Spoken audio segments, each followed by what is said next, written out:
Hello everyone, welcome back to Nomadic here, and today I'm going to show off my Subterror deck profile.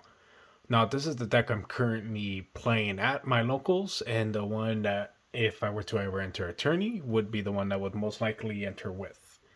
Well, without further ado, let's get started. And to start off with, you got to start off with 3 Subterror Guru. He's the lifeblood of the deck. This is a Guru control deck after all, and it's in the freaking name of the deck. You need 3 Guru. He's your searcher, he's your disruptor, he's basically everything.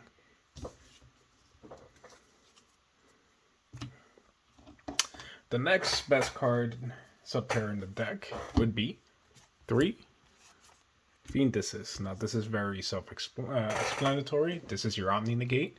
You combo off of this. You get her from Guru once you flip him up to search. And she's your best search with Guru because she's able to negate everything on the board. What's currently being played at the moment, most of, is things like evenly matched, which this can negate. So that's your way around board wipes.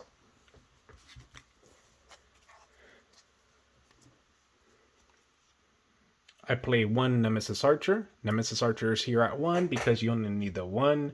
She's a good floater, and she floats you into your best card on the deck, which is Subterror Guru.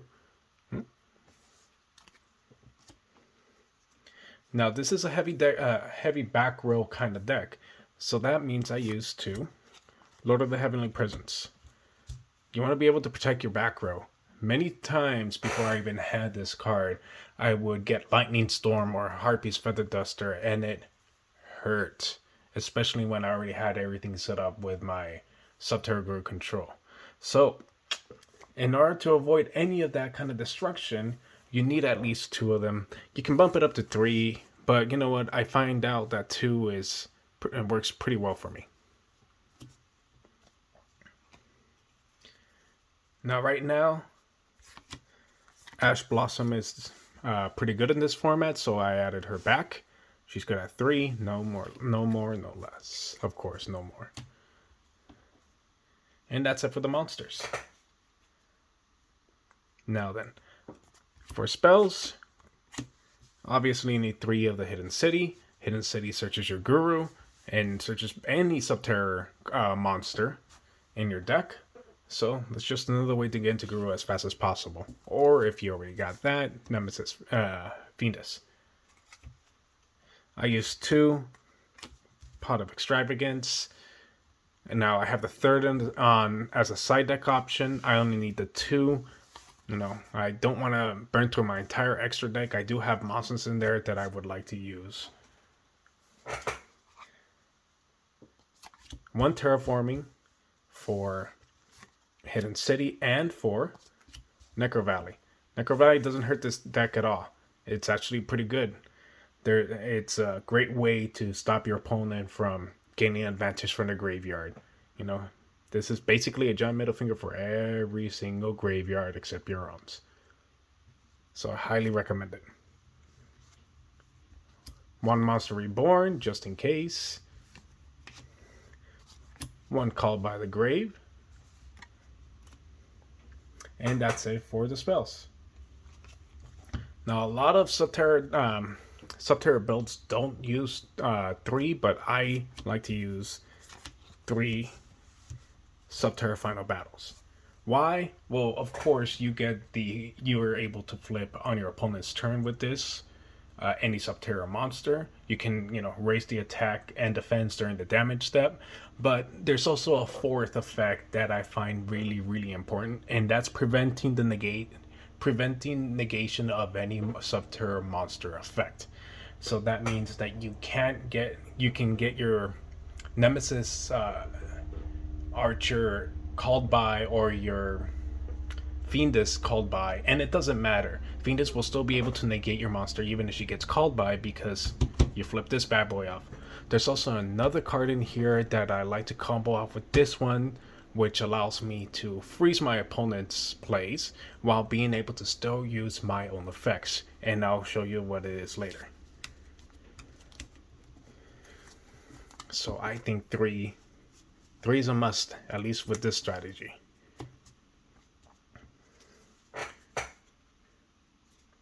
I use 3-dimensional barrier. 3-dimensional barrier right now is kind of necessary because there's a lot of fusions, a lot of XCs going on right now. Stop that Kashtira at any given point you can. If you're going second, remember what I said about evenly matched being around? Well, we played 2. 3 evenly matched. Just in case you go second, you're able to just wipe the board and make your opponent cry. This card, skill drain. 3 skill drain. Now you 3 skill drain because combo that off. If you have a final battle on the field, this won't affect your Subterror monsters. This negates all monsters on the field. But if you activate final battle first and then you flip your monsters, you'll be able to get your search off with something like Guru. So this is very important. It's great for disruption, and it's great for you to be able to slow down your opponent as much as possible. It's the point of this deck.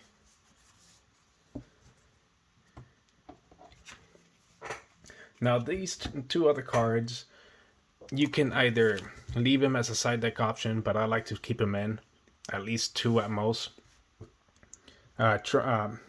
There can only be 1 is a very, very useful card in the deck.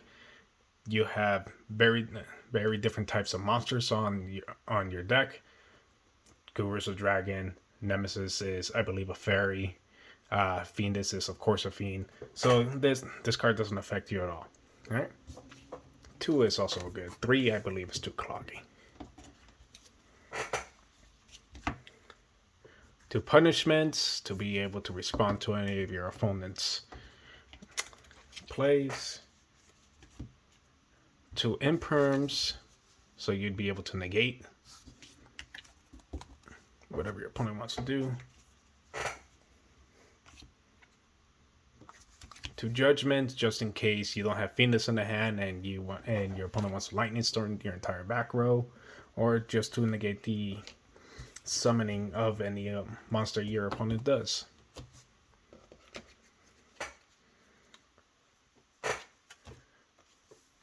One trap trick. It's great to be able to search out your opponent any trap during your opponent's turn and still be able to activate it that same turn.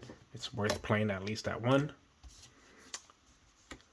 Now this card is actually really, really good, especially if you're going first and you have it already on. Say that you've already done your plays, you've already done your search with Guru, and then your opponent still goes off. Well, say they need the graveyard, activate Metaverse, and directly from the deck, you can activate Necro Valley. So something like this really, really stuns your opponent. It's really hard for them to come back from that. For the extra deck, and that's my main deck. So for the extra deck, if I need a little bit more board wipe from turn 2, 2 Nibiru's. Nibiru's is self-explanatory. Being able to destroy your opponent's entire field is always good. 2 triple tactics, just for the drawing. I only own 1, so get off my back. 1 Lightning Storm, just in case. 1 Feather Duster. Feather Duster is always good. Here's the 3rd Pot of Extravagance as well. And finally, 2 Solemn Strikes. Self-explanatory. It's a small extra deck, but it does the job. I mean, small side deck. Now, for the actual extra deck, I know I only have 2 punishments, but just in case Extravagance banishes one of my Entas, I use 3 Entas for the punishments. I only own the 1 Garura, but Garura is always a great option when it comes to punishment. Now, Tri-Brigade Arms, Bucephalus II is here for one main reason, and it's if I need to use punishment on a large monster, I can send this, and when this goes to the graveyard, it sets his effect off, which allows me to send Garura from my extra deck to the graveyard. Activating Garua's draw effect for me. And the rest, honestly, is just fodder for extravagance. It really doesn't matter. From then on, pick and choose at random whatever you want. But that is my Subterror deck build. It is quite successful when it comes to my locals and whenever I'm playing around with friends. And I can attest to its strength. And this has been actually quite fun showing you off. Let me know in the comments what you think I should add. I'm always open to suggestions and improving this deck. Been playing it ever since it came out, and I don't plan on abandoning it anytime soon. All right. Well, have a good one. Have a great night. Peace. There we are.